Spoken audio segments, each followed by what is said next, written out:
In this video, I'm going to give you the top 6 ways that businesses get paid using Salesforce billing.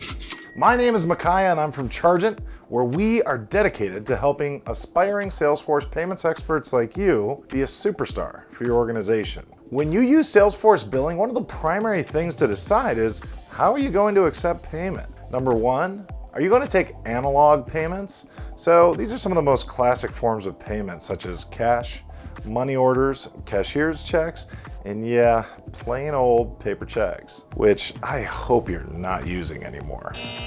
Number 2, it'll be taking digital payments. So these include all the more modern forms of payments that we think of, right? So electronic bank debits, credit card payments, debit cards, prepaid cards, gift cards, and even QR codes. And number 3, do you plan to take bank payments? These include ACH here in the US, EFT up in Canada, SEPA over in Europe, and direct debit in the UK and in Australia. We have made a special checklist just for you on the 10 ways to make Salesforce payments safe, easy, and profitable. So check that out in the link below. And number 4, does your organization want to take in-person payments? If you're talking to your customers face-to-face when it's time for them to pay, then you're taking in-person payments. Number 5, maybe you take most of your payments on your e-commerce website.